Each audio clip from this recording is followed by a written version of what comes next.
Imagine walking down a busy street in a bustling city of ancient China, perhaps during the Ming dynasty. Merchants shout at each other, children weave between their parents' legs, and suddenly, you see it, a person stumbling along, weighed down by a massive wooden collar, their name and crime painted on a board above their head for everyone to see. This wasn't an accident. This was justice, or, more precisely, humiliation as justice.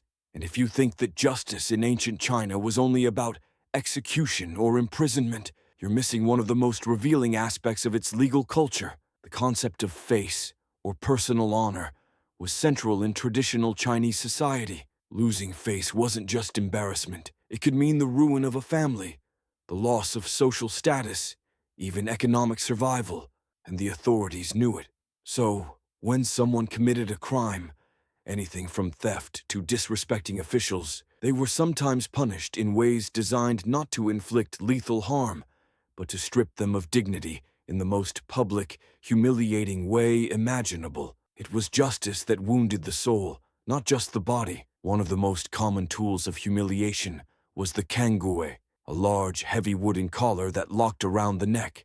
Unlike stocks or pillories used in Europe, the cangue was often so heavy that the wearer could barely eat, drink, or sleep. Imagine having to drag a board several feet wide around your neck while walking through the streets. Neighbors and strangers alike would mock you, sometimes even throwing dirt or filth at you. And, most crucially, the cangue often displayed the offender's crime on a wooden tablet for all to see. There was no escape. The punishment wasn't secret or hidden in a prison. It was performance, a spectacle of disgrace. But the cangue was just the beginning. Another practice, sometimes referred to as public penance, forced criminals to kneel or crawl through the streets while shouting their transgressions or wearing signs declaring their misdeeds. Think of it as a medieval form of cancel culture, except the stakes were life-altering. Anyone watching would remember your crime, and your social standing would be destroyed. Merchants might refuse to do business with your family, neighbors would avoid your household, and your children could be socially marked for generations. The punishment didn't end when the offender was released. It lingered, woven into the fabric of daily life. In some cases, punishments went beyond physical discomfort and public shame. There were elaborate rituals designed to degrade the offender in front of the community. Historical texts such as the Da Ming Lu, the Great Ming Code, and the Qing Dynasty Penal Code describe offenders being paraded in chains through town squares, forced to perform menial or demeaning tasks, or even compelled to wear grotesque costumes. Some officials believed that watching such spectacles reminded the public of moral and legal order, essentially turning humiliation into a civic lesson. But for the person on display, it could be devastating. You weren't just punished, you were erased, reduced to a lesson for others. And yet, there was method in this cruelty. By making humiliation a central part of justice, the state reinforced societal hierarchies. Officials demonstrated power, neighbors internalized moral norms, and families were pressured to uphold discipline and conformity. There's a story from the late Qing dynasty, documented in the Imperial Gazetteer of China, about a scholar accused of bribery. Instead of execution, he was forced to kneel in the marketplace for 3 days, his name and crime inscribed on a large placard. People spat, mocked, and jeered. The shame was so complete that he reportedly lost the will to continue in his previous role, and his family was socially ostracized for years. Could anything have been more effective than seeing a learned man brought low in front of everyone who knew him? But here's what fascinates me most. Humiliation didn't just punish, it created psychological chains that could outlast physical ones. The scholar in that story might have survived without a scratch on his body, yet the memory of being mocked and exposed haunted him. Some historians, like Eleanor Manica in Crime and Punishment in Imperial China, suggest that these psychological punishments were deliberately chosen for their long-term impact. Death was final, yes, but humiliation lingered, shaping behavior and obedience for years to come. There's a delicate cruelty in this approach.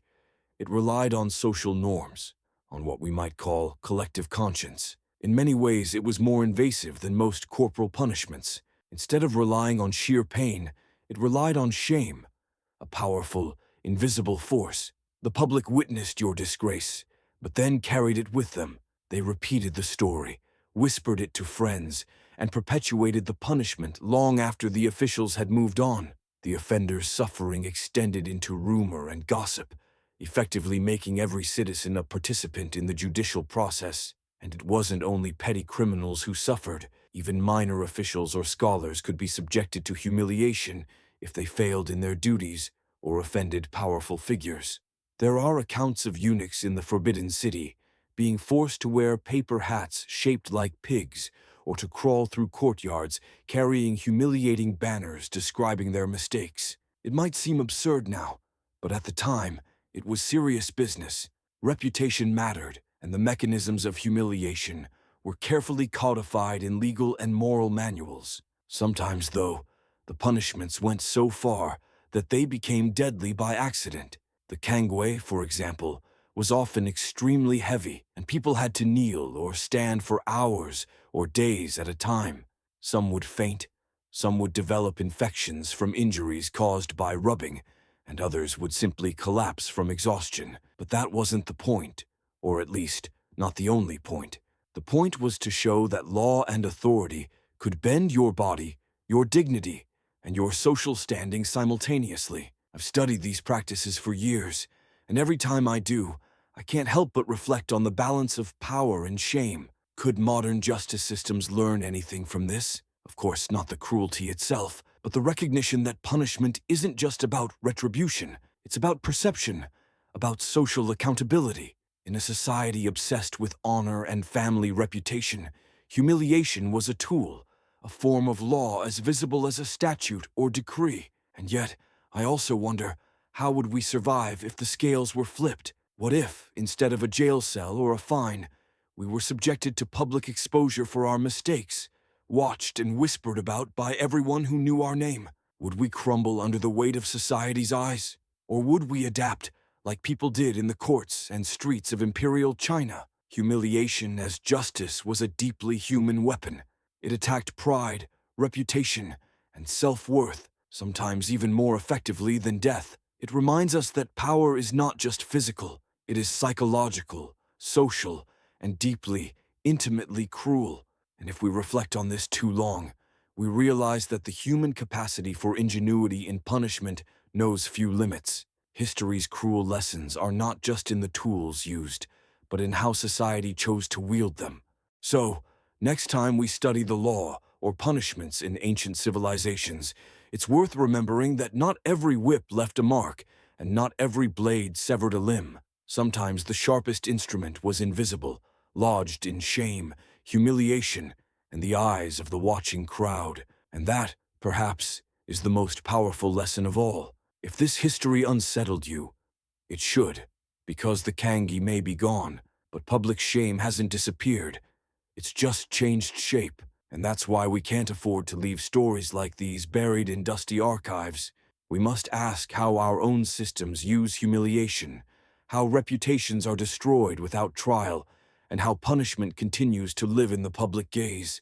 So if this made you think, don't stop here. Share it, discuss it, question it, because understanding the past isn't about judging it from a distance. It's about seeing its shadows in our present and deciding what kind of justice we really believe in.